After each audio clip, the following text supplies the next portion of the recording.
মাননীয় চেয়ারপারসনের উপদেষ্টা কাউন্সিলের অন্যতম সদস্য সাবেক মন্ত্রী যারা আমার নিতা রায় চৌধুরী উপস্থিত রয়েছে, খুলনা জনপদের বাকি মানুষের নেতা রঞ্জিত জননেতা রকিবুল ইসলাম বকুল, আজিজুল হিলাল, ভারপ্রাপ্ত সাংগঠনিক সম্পাদক অনিন্দুল ইসলাম অমিত, নিতা রায় চৌধুরী সহ বাবু জয়ন্ত কুমার কুন্ডু সহ সকল ইউনিটের নেতৃবৃন্দ সবাইকে ধন্যবাদ, কৃতজ্ঞতা এবং সালাম জানাচ্ছি।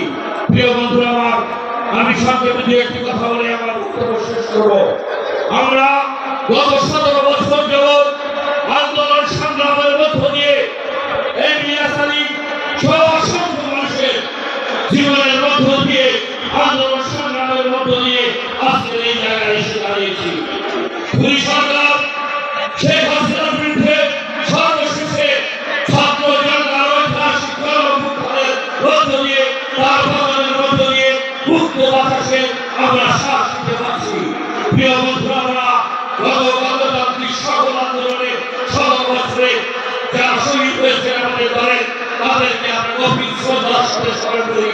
আমরা স্মরণ করি বৈষম্য বিরোধী আন্দোলনে যারা জীবন দিয়েছে, তরুণ যুবক ছাত্র অবস্থায় খুলনা বিশ্ববিদ্যালয়ের উদ্দেশ্য অসংখ্য হাজার হাজার ছাত্র নেতা ছাত্ররা তাদের বুকে তাজা রক্ত বুলেটের রক্ত বুলেটকে বুকে ধারণ করে সাদা ধারণ করেছে, তাদেরকে আমরা স্মরণ করি। মুক্তিযুদ্ধের শহীদদের স্মরণ করি।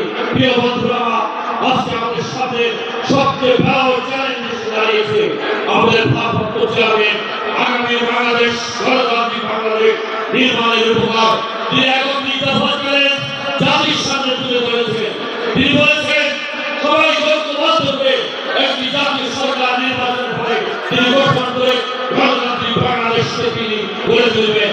সেই লক্ষ্যকে সামনে রেখে আমাদের দলের নেতা কর্মীরা দ্বিতীয় দিবসের কিছুক্ষণ পরে আমাদের ভারপ্রাপ্ত চেয়ারম্যান মহোদয় সংযুক্ত হবেন। তিনি গুরুত্বপূর্ণ দিক নির্দেশনা দেবেন। আপনারা ঐক্যবদ্ধ হয়ে সবাইকে ভেদাভেদ ভুলে গিয়ে ঐক্যবদ্ধ হয়ে আমরা গণতান্ত্রিক বাংলাদেশে মানুষের অধিকার ফিরে দেবো, ন্যায় বিচার প্রতিষ্ঠা করবো, আইনের শাসন প্রতিষ্ঠা করবো, সামাজিক অর্থনীতি ন্যায় বিচার প্রতিষ্ঠা করে বাংলাদেশে গণতান্ত্রিক শাসন ব্যবস্থাকে প্রাতিষ্ঠানিক রূপ দিয়ে শোষণমুক্ত বৈষম্যহীন একটি সমাজ নির্মাণ আজকে আমাদের সামনে সবচেয়ে বড় রাজনৈতিক দল এদেশের সবচেয়ে বেশি মানুষের প্রতিনিধিত্ব করে জাতীয় দলের সামনে চ্যালেঞ্জ এসে দাঁড়িয়েছে।